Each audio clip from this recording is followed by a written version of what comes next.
And the noises you hear right there, the Fort Worth SWAT team firing tear gas into an apartment to help bring a standoff. 14 hours.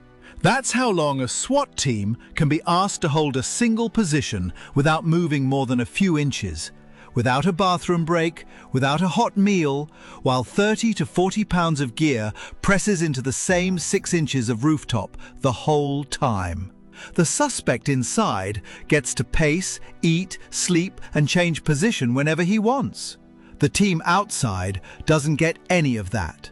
But the team has to be sharper at hour 13 than at hour 1 because that's usually when it ends. The real question isn't whether they can hold the position. The real test is whether they can still be perfect after 14 hours of not moving. Video shows officials surrounding a house where Harper was hiding inside. Officers arrive in an armored vehicle wearing SWAT. A standoff runs quiet, not loud, without the sirens and shouting and a door coming down that people expect. It's mostly stillness, stretched across a full workday and then some. And staying still turns out to be its own kind of brutal. It starts the moment containment goes up. Patrol officers get there first, and their only job is to freeze the situation. Nobody in, nobody out, until SWAT and negotiators arrive. That first hour runs on adrenaline. You're posted at the corner of a perimeter, weapon low and ready, and every sound on the block feels sharp enough to cut. You could hold that corner for a week right now and tell yourself it's nothing. Ask yourself again at hour 6, when the adrenaline is gone and all that's left is the concrete under your boots and the same door you've been staring at since before lunch. A man holding a woman and 2 children hostage has barricaded himself inside a home. The Clay County Sheriff's Office is trying to talk with him. Once the tactical team takes over, positions get assigned and locked in. A sniper observer pair might end up on a rooftop across the street. An entry team stages behind an armored vehicle. A handful of officers spread around the perimeter, each one holding a clean line on a door or a window. Command's first real decision usually has nothing to do with tactics at all. It's whether to rush this or slow it down. The standard textbook on hostage negotiation puts it bluntly. Time lowers a suspect's stress, sharpens his thinking, and makes it more likely everyone inside walks out alive. So the default plan, in most departments, is to let the clock run, which sounds simple until you remember whose bodies that clock is actually running through. The SWAT team decides the time is now to make entry into the home. This was just a practice scenario. By hour 2, the gear stops being background noise. A fully loaded SWAT officer carries roughly 30 to 40 pounds of plate carrier, ammunition, medical kit and radio distributed across a torso that was never built to wear a second person's weight for half a day straight. Standing post is one kind of hard. Lying prone on a rooftop, weapon shouldered, eye locked to a scope, is a different kind entirely. Because a sniper's whole value depends on staying motionless enough that a shot, if it ever comes, is clean the first time.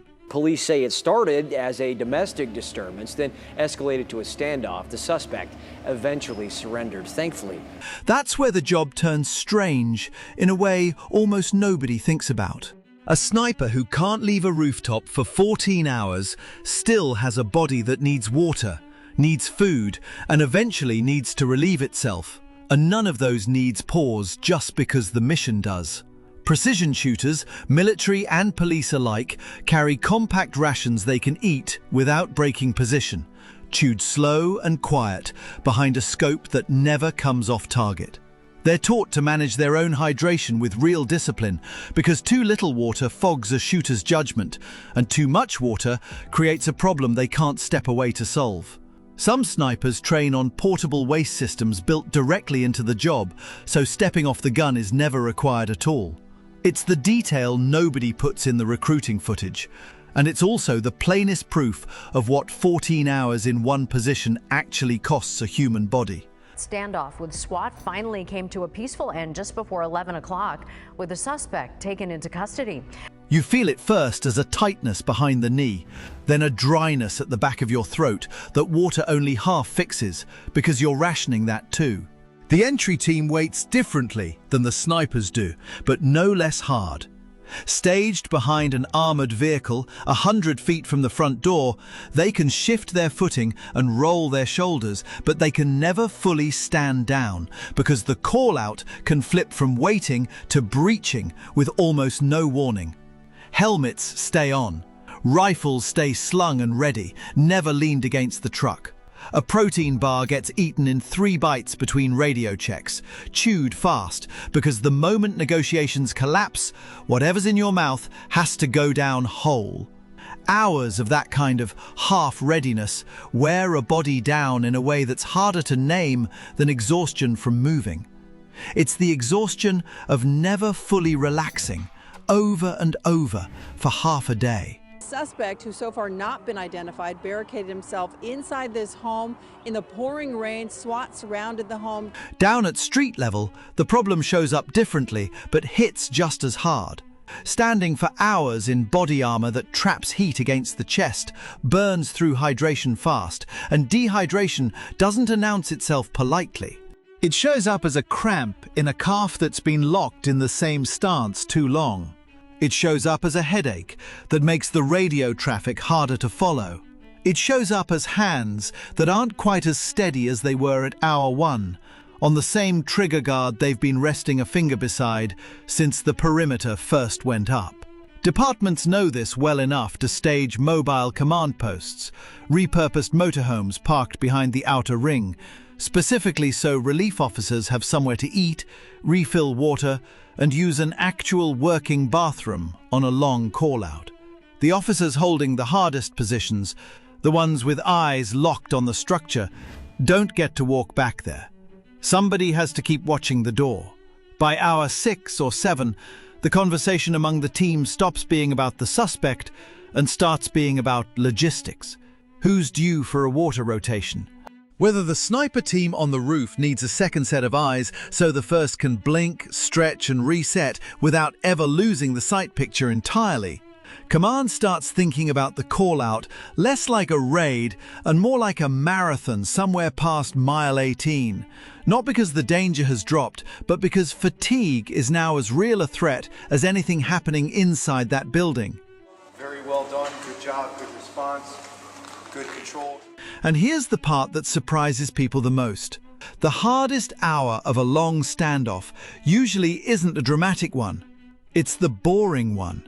Somewhere around hour 9 or 10, the adrenaline is long gone, the body's running on rationed calories, and the mind starts doing the thing minds do under sustained, low-grade stress.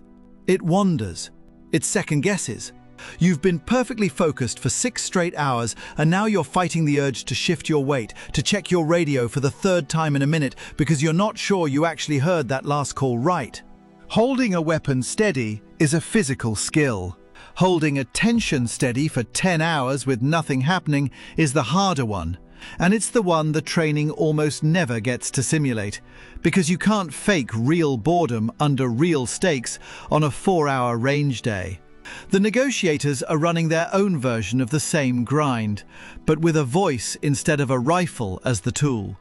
That voice has to sound exactly as calm on hour 11 as it did on hour 1, working someone down phone call by phone call, concession by concession, while the person on the other end might be lying, might be genuinely close to the edge, might be doing both at once. A negotiator's fatigue doesn't look like a cramp. It looks like losing patience half a second too early on the one call that needed 1 more minute of listening. 4 elements: our crisis negotiation, our explosive breaching, our sniper, and the entry team. By hour 12, most of the team is running on the kind of exhaustion that never shows up in a debrief report, but that every officer on that perimeter recognizes instantly in each other. Eyes that have to work harder to focus, voices flattened out from hours of low-volume radio discipline, legs that have gone from tired to something closer to numb. And still, everyone on that line has to be ready to move at full speed the instant the situation breaks, because a standoff doesn't slow down and then stop. It runs flat for hours and then ends inside of 30 seconds. There's a rule that runs underneath all of this. One most departments enforce, even when the officers themselves would rather push through. Nobody stays on a hard position alone forever. Command tracks who's due for a swap, the same way a flight crew tracks duty hours. Because the failure mode of fatigue is quiet, not dramatic. A negotiator who's slightly slower to catch a change in tone. A perimeter officer whose eyes drift half a second longer than they should toward a window that stayed dark for hours. Nobody notices the decline in the moment. It only shows up afterward, in the debrief, as the one thing that almost went wrong. That gap, 14 hours of nothing against 30 seconds of everything, is the entire design of the job. A real hostage rescue can come down to less than a minute once the decision is made. Second, we'll start. A sniper lining up a shot with a spotter calling wind, an entry team breaching a door they've been staring at since before lunch.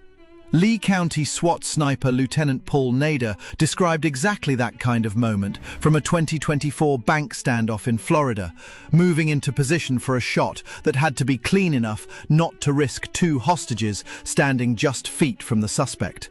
Everything before that moment, every one of those long, cramped, thirsty hours exists for one purpose: making sure the team is still sharp enough to be that precise when it finally counts. There's no break room out there, and no walking to the kitchen for a coffee refill. Whatever's already on you when the perimeter goes up is what you have for the next 14 hours. And the job is figuring out how to stretch it, ration it, and stay razor sharp on what's left. Still no break room at hour 10. Still no kitchen at hour 13. The menu never changes, and neither can your focus. So the next time a headline mentions a standoff stretching into its 13th hour, don't picture the quiet as calm.